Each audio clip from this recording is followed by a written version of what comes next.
Many Nigerians are displeased with the presidency for expressing support for Communications and Digital Economy Minister Issa Patami over his alleged sympathy for terror groups. Some of them took to the social media yesterday to denounce the federal government for backing Patami, who has come under pressure to resign on account of his past sermons.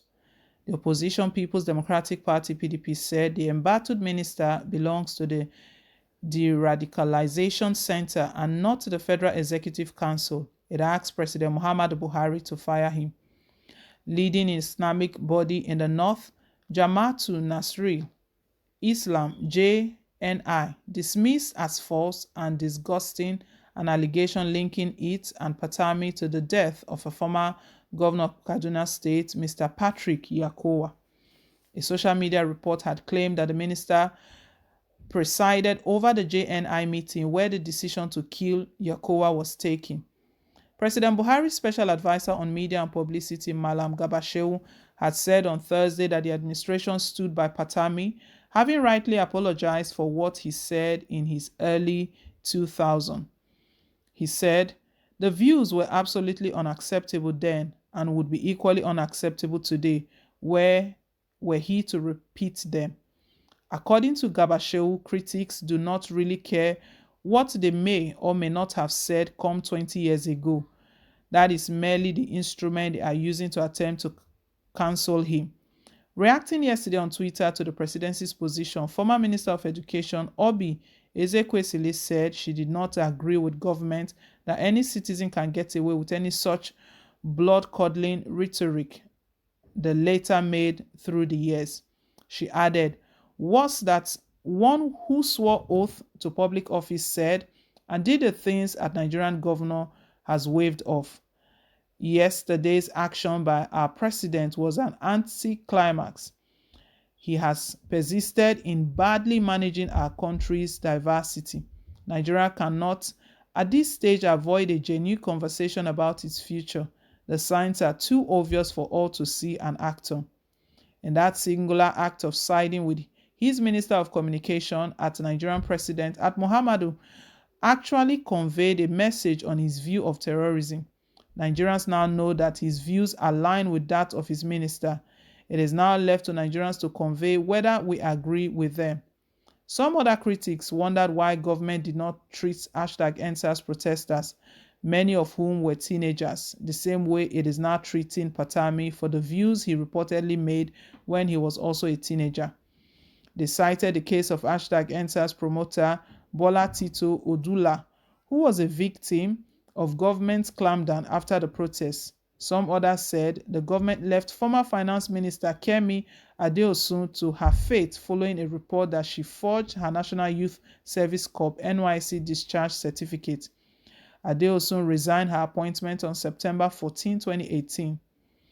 Our Favor Online doc at Dr. Fumilayo said, "The Nigerian government had a very rare opportunity yesterday while the whole world watched to declare where we stand on terrorism.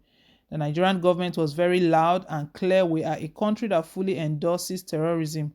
And this, my friend, is how we market Nigeria to the whole world." When former Chief Justice of Nigeria, Walter Onoge, was removed, it was not concealed culture. When Kemi Adeosun was kicked out, it was not concealed culture. But on Issa Patami, a man who openly supported terrorists, is a concealed culture to ask for his resignation. We are finished. Meanwhile, the opposition People's Democratic Party (PDP) asked the president to immediately withdraw the statement supporting Patami, relieve him of his position as minister, and take a bold step to flush out terrorist apologists from the presidency. Its spokesman, Kola Olugbodiyan, said in a statement in Abuja yesterday that Patami belongs to the De-Radicalization Center and not in any way in the Federal Executive Council. It said the presidency's statement confirms public and international apprehension that the Buhari administration and the APC are patronizing acts of terrorism in our country. Continuing, the PDP said, Nigerians were traumatized that the presidency could not mount a hopeless defense and justification for the actions of the exposed Minister of Communications and Digital Economy, Dr. Issa Patami, who has already confessed to supporting terrorist group. Our party holds that This has further exposed why the Buhari presidency has failed to decisively confront terrorism, as well as why bandits, kidnappers, insurgents are emboldened to ravage our nation and massacre our compatriots. It is inexcusable that the Buhari presidency is showing grave insensitivity to the fact that thousands of Nigerians have been massacred, maimed, and horrified, that hundreds of communities have been devastated, and that our nation has been under siege because of the actions and public comments by individuals like Dr. Issa Patami. Our party notes that if indeed the Buhari presidency has not found itself entangled, the least it ought to have done in the face of allegations against Dr. Issa Patami, first reassure Nigerians by first relieving Issa Patami of his office and hand him over to the appropriate agency for de-radicalization. Also, National Secretary of the defunct Congress of Progressive Change (CPC), Alhaji Buba Galadima, also faulted the presidency on its support for Patami. He said on Arise Television that if all it takes for government to forgive offenders is an apology, then it should set free from jail Joshua Dare and Jolly Yam, ex-governors of Plateau and Taraba states respectively, having shown remorse for the offense of corruption that got them convicted. In his words, the issue is not a question of religion, but I don't believe Issa Pasami is a representative of Islam. It is an issue that negates the law of our country. We can't pick and choose. If anybody commits an offense, irrespective of his position, tribe, or religion, the law must take its course. This is a moral burden on the shoulders of this government. We shouldn't choose and pick, because if anybody who commits an offense apologizes and should be set free, then let the federal government release Jolly Iyame Diarie of Plateau State. They have been jailed and had been remorse in court, or those are being interrogated for theft should be let off the hook if they apologize. We've been following this Issa Patami's the issue that has been going on, his position, and to crown it all up, the shocker we got was presidency actually backing him, backing the minister.